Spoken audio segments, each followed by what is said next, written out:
Israel. Um país histórico conhecido por ser onde a maioria das histórias bíblicas se passam, mas também onde Jesus Cristo, o Messias, nasceu e viveu grande parte da sua vida. Sendo assim, é um país que promete muitas histórias e lendas legais. Venha junto comigo, para descobrir o que Israel esconde e o que os judeus mais temem. Djibuti. Dizem que, entre os becos escuros dos vilarejos judeus da Europa Oriental, ecoava um nome que ninguém queria pronunciar à noite, o Djibuti, um espírito errante. Um morto sem descanso. Uma alma corrompida que recusa o destino de ir embora. Conta-se que, há muitos anos, em uma vila próxima à fronteira do que hoje é Israel, viveu um jovem estudioso da Torá, chamado Eleazar. Ele era promissor, gentil e apaixonado por uma moça chamada Léa, filha de um respeitado rabino. Os dois estavam prestes a se casar quando Eleazar caiu doente. Não era febre comum. Ele falava palavras estranhas no sono, tinha pesadelos com gritos de almas, e seus olhos pareciam ver além do mundo dos vivos. No 7º dia da doença, Eleazar morreu, e Léa nunca mais foi a mesma. Semanas depois, no dia marcado para o casamento, Léa foi vista vagando sozinha pela floresta, os pés descalços, o vestido sujo de terra. Quando os pais a encontraram, ela sorria, mas não piscava. À noite, ela gritava com voz de homem. Acordava encharcada de suor, e dizia que Eleazar estava dentro dela. O rabino então convocou um mestre da Cabala, um velho de Safed que entendia as leis do invisível. Com rezas em hebraico antigo e círculos de sal, o velho revelou a verdade. Eleazar havia morrido com um segredo. Ele havia estudado o livro proibido da alma, e tentou invocar algo que não devia.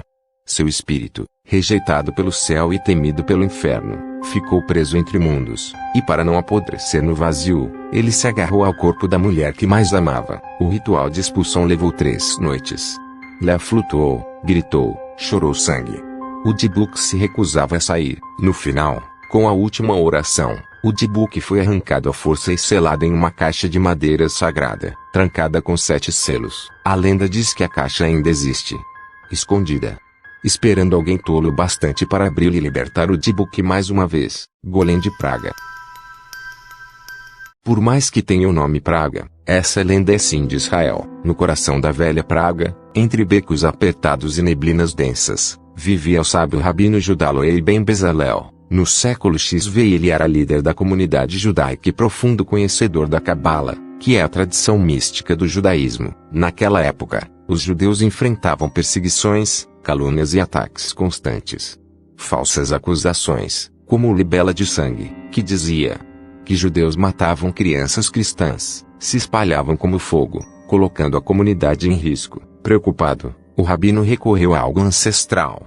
Ele estudou os livros secretos da criação, textos que falavam sobre como Deus moldou o primeiro homem do barro. Então, numa noite sem lua, acompanhado de 2 discípulos, o rabino caminhou até as margens do rio Moldava e criou uma figura humana com barro puro, assim como Deus criou Eva e Adão. Mas ninguém consegue fazer o que Deus faz então. Ao terminar, ele entoou palavras sagradas e colocou um pergaminho com o nome de Deus embaixo da língua da criatura. Foi então que os olhos do ser de barro brilharam, e ele se levantou. Nasceu Golem, um gigante silencioso, sem alma, mas com uma única missão: proteger o povo judeu de Praga. O Golem era forte, imortal e obedecia apenas ao rabino.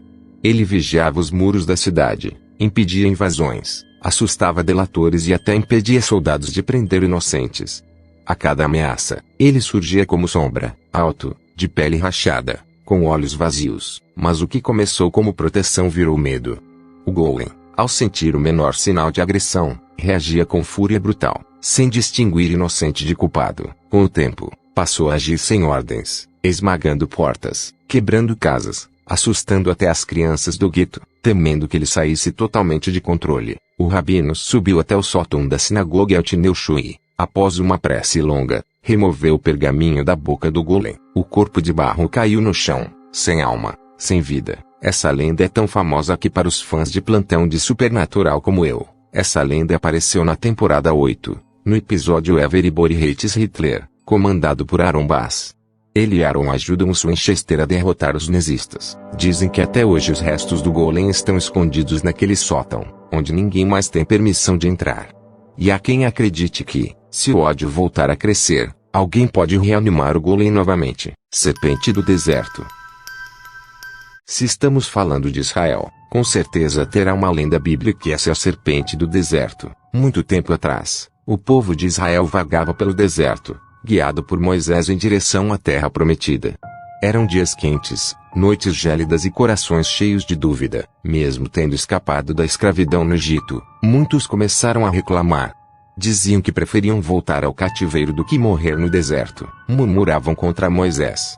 Murmuravam contra Deus. Então, numa manhã sufocante, o vento mudou. Do meio das dunas surgiram criaturas rastejantes, serpentes de fogo. Eram longas, finas, escamosas, mas seus olhos brilhavam como brasas, e o toque de suas presas queimava por dentro. Não era fogo comum, era veneno flamejante. Quem era mordido sentia o sangue ferver e o corpo enrijecer. O pânico tomou conta do acampamento. As serpentes saíam da areia, atacavam de surpresa, e sumiam como fumaça. Homens, mulheres e crianças caíam. E os gritos de desespero ecoavam entre as rochas. Ao ver a destruição, Moisés se ajoelhou e pediu misericórdia. Então Deus lhe disse: faz uma serpente de bronze e a levanta num mastro. Todo aquele que for mordido e olhar para ela, viverá. Moisés fez como foi ordenado. No centro do acampamento, ergueu uma serpente metálica, dourada e imóvel. Parecia feita de luz. Quem olhava para ela com fé, mesmo com o veneno queimando por dentro, era curado. A partir daquele dia, as serpentes de fogo desapareceram. Mas a lenda permaneceu. Dizem que, até hoje, nas regiões mais secas ao sul de Israel, onde o deserto é mais cruel, essas serpentes ainda vivem, invisíveis à luz do dia. Elas não são vistas, só sentidas. Um calor repentino, um arrepio no vento, uma marca no tornozelo. E se você não tiver fé, nem serpente de bronze poderá te salvar. Essa lenda é passada para reforçar a fé daqueles que creem. Portas de Guiena. Nos tempos antigos, ao sul da cidade de Jerusalém, havia um vale conhecido como Guerrinom ou Vale de Rinom. Era um lugar seco, cercado por colinas, onde o vento assobiava como um sussurro de lamento. Mas aquele lugar não era apenas deserto, ele carregava uma maldição. Segundo a tradição, foi ali que reis idólatras cometeram seus maiores pecados. O negócio era feio. Estou falando de sacrifícios humanos. Crianças eram oferecidas vivas ao deus Moloque, jogadas no fogo entre tambores e gritos. O chão ainda parece quente, mesmo nos dias mais frios. Com o tempo, o local passou a ser evitado por todos. Ninguém andava por lá à noite.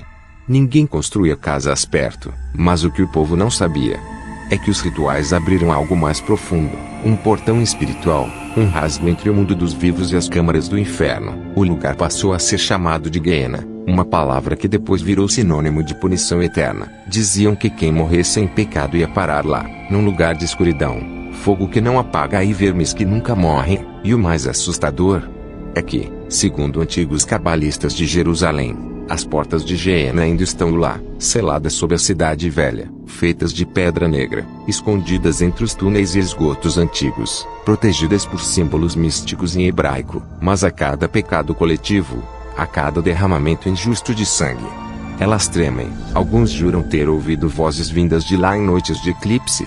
Outros dizem que o ar fica mais denso, como se o próprio inferno estivesse respirando por debaixo da terra. Guiena não é apenas uma metáfora. É um lugar real, uma prisão espiritual esperando para ser aberta. O espectro da Muralha do Lamento. Esse lugar não poderia faltar. É um dos lugares mais importantes de Israel, tanto biblicamente quanto pessoalmente. Tanto que até para os muçulmanos, é importante por causa que Maomé já passou por lá. Jerusalém nunca dorme por completo. Mesmo em silêncio, mesmo vazia, a cidade carrega ecos de milhares de anos. E um deles se concentra em um lugar sagrado, a Muralha das Lamentações. Durante o dia, é um local de fé.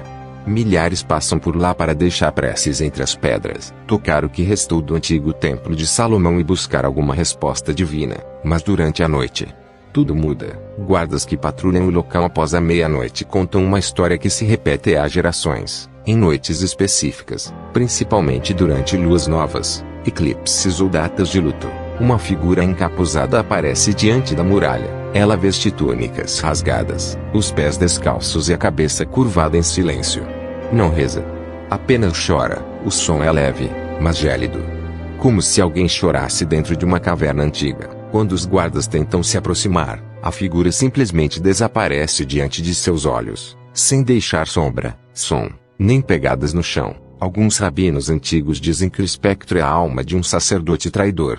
Um homem que viveu no tempo do Segundo Templo e que, na noite da invasão romana, revelou os túneis secretos em troca de ouro. Pensou que escaparia, mas foi morto pelos próprios invasores. Agora, sua alma está presa entre o mundo dos vivos e dos mortos, e todas as noites retorna à muralha, o único pedaço do templo que restou, para tentar se redimir. Mas ele não tem boca. Não fala. Apenas lamenta, eternamente. Dizem que enquanto o espectro continuar voltando, a alma de Jerusalém está ferida, e sempre que alguém o vê, eventos sombrios ocorrem nos dias seguintes: guerras, desastres, conflitos religiosos. Alguns o temem como presságio. Outros acreditam que ele é um guardião, tentando conter algo muito pior que dorme debaixo das pedras. Até hoje, há quem se recuse a fazer turnos noturnos perto da muralha, e os poucos que ouviram o choro dizem que nunca mais dormiram em paz, porque em Jerusalém, até as pedras têm memórias e algumas delas tristes. Lilith. Essa aqui, muitos conhecem, ou por teorias, menções, filmes ou séries, como em Supernatural. Antes de Eva, existiu outra mulher, seu nome era Lilith. E segundo as lendas mais antigas do judaísmo místico, ela foi a primeira esposa de Adão, criada não da sua costela, mas do mesmo barro, do mesmo pó da terra, igual a ele. Mas Lilith era livre, forte e recusava-se a se submeter. Ou seja, ela não aceitava ficar abaixo de Adão, nem em espírito, nem no corpo. Quando ele tentou dominá-la, Lilith pronunciou o nome sagrado de Deus e desapareceu, voando para o deserto. Ali, longe do Éden, ele encontrou seu verdadeiro poder. No deserto, Lilith se tornou algo mais. Cercada por ventos quentes e espíritos noturnos, ela se transformou em uma entidade poderosa, misteriosa e aterradora, a rainha dos demônios. Mãe de 1000 filhos. Senhora da noite. De lá, ela passou a vagar pelo mundo, com cabelos soltos, olhos de trevas e asas de sombra. Não envelhecia, não dormia, e odiava tudo o que lembrava sua antiga prisão: homens autoritários, crianças nascidas do Éden e a submissão feminina. Nas vilas antigas de Israel e da Mesopotâmia, mulheres deixavam amuletos na cabeceira do berço para proteger seus filhos recém-nascidos, porque diziam que Lilith roubava bebês à noite, ou sussurrava palavras de desespero para mães aflitas. Ela era o símbolo de tudo que não podia ser controlado: o desejo feminino, a liberdade absoluta, o silêncio das madrugadas. E mesmo sendo amaldiçoada por anjos, Lilith nunca foi destruída. Ela se tornou eterna. No Supernatural ela aparece bastante e se mostra uma demônia poderosa, a famosa demônia de olhos brancos. Ela aparece na 3ª temporada, e se revela ser o último dos 66 selos para libertar Lúcifer. É a responsável pela sua morte foi São Winchester. Ela é sem dúvidas uma das vilãs mais poderosas da série. Além disso, em algumas lendas modernas, ela continua vagando, especialmente durante luas novas. Assume formas humanas, aparece em sonhos, ou se revela em espelhos escurecidos. Se você ouvir seu nome sussurrado em voz baixa, ou sentir um vento gelado vindo da janela fechada, talvez Lilith tenha passado para lembrar que nem todas as mulheres foram feitas para obedecer. Lilith é temida, respeitada, admirada por uns, odiada por outros, mas acima de tudo, ela é imortal, porque o mundo esquece muitas histórias, mas nunca apaga aquela que ousou dizer não. O que achou do vídeo, galera? Gostaram? Se inscrevam no canal. Eu notei que muitos que assistem os vídeos não são inscritos e também não deixam like. Galera, deem essa forcinha para a gente. E eu vou ficando por aqui. Até breve.